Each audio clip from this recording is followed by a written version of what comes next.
നമുക്ക് അപൂർവമായൊരു കാഴ്ചയാണല്ലോ ഒരു ആസ്ട്രോണറ്റിനെ നേരിട്ട് കാണുക എന്നുള്ളത്. സുനിത വില്യംസ് സ്പേസ് പോകുന്ന സമയത്തൊക്കെ തന്നെ നമ്മൾ അവരെ ഓർക്കാറുണ്ട്.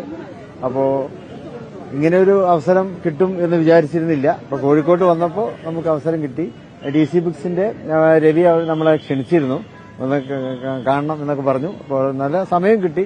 10 മിനിറ്റോളം ഞങ്ങൾ സംസാരിച്ചു. അവർ വലിയ സന്തുഷ്ടയാണ്.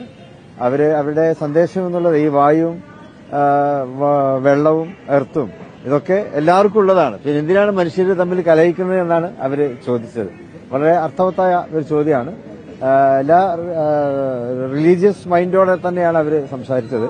അപ്പോൾ മനുഷ്യന്റെ സ്നേഹവും മനുഷ്യന്റെ ഐക്യവും കൂട്ടായ്മയൊക്കെയാണ് ലോകത്തിന് ആവശ്യം എന്നവർ പറയുകയുണ്ടായി.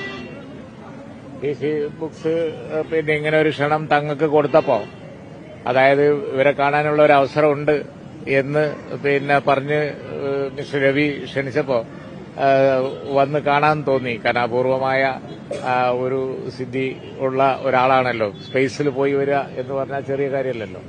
അപ്പൊ അവരുടെ അനുഭവങ്ങളൊക്കെ ഏതാണ്ട് അപ്പൊ ഏറ്റവും വലിയ സന്ദേശം എന്ന് പറഞ്ഞത് മനുഷ്യനൊക്കെ ഒന്നാണ് എന്നുള്ള അവരുടെ സന്ദേശം. മുകളിൽ കയറി നോക്കിയാൽ എല്ലാവരും ഒന്നാണ് എന്നാ തോന്നുന്നതെന്നാ പറഞ്ഞത്. അത് നമുക്ക് ജീവിതത്തിൽ പകർത്താം. ഇന്നിപ്പോ രാജ്യത്തിന് ആവശ്യം അതാണ്. അത് നമുക്ക് പകർത്താം. ഞങ്ങൾക്ക് ഭയങ്കര കൗതുകം തോന്നി ഞങ്ങളും സുനിത വില്യംസും കൂടിക്കാഴ്ച എന്തായിരിക്കും നിങ്ങൾ സംസാരിക്കാന്നുള്ള ഒരു കൗതുകം ഉണ്ടായിരുന്നു. അപ്പൊ എന്തായിരുന്നു തുടക്കം? എന്ത് പറഞ്ഞിട്ടാ തുടങ്ങുന്നത്? എന്ന് വെച്ചാൽ അവര് ആദ്യം തന്നെ പറഞ്ഞാൽ കേരളത്തിൽ വന്നതിൽ സന്തോഷമുണ്ട്. കേരളീയരൊക്കെ എനിക്ക് വേണ്ടി പ്രാർത്ഥിച്ചിരുന്നു എന്ന് ഞാൻ അറിഞ്ഞിട്ടുണ്ട്. പ്രത്യേകിച്ച് അവർ ആ സ്പേസിൽ കുടുങ്ങിയ സമയമുണ്ടല്ലോ, ആ സമയത്ത് ഞങ്ങളെല്ലാവരും നല്ല പ്രാർത്ഥനയിലായിരുന്നു. അതിൽ എനിക്ക് വലിയ സന്തോഷമാണ്. അങ്ങനെയാണ് തുടങ്ങുന്നത്. പിന്നെ അവരെ കാണുക എന്നൊക്കെയുള്ളത് നമ്മുടെ പൊതുവായ കാര്യങ്ങളിലൊക്കെ നമ്മുടെ ഇൻട്രസ്റ്റ് ഉള്ള ആൾക്കാരാണല്ലോ. അപ്പോൾ അത് ആ നിലയ്ക്ക് ഇപ്പോൾ DC ബുക്സ് അതിനുള്ള അവസരം ഒരുക്കി തന്നു. അതിൽ DC ബുക്സിനോട് ഞങ്ങൾക്ക് പ്രത്യേകമായിട്ടുള്ള നന്ദിയും കടപ്പാടൊക്കെ ഉണ്ട്.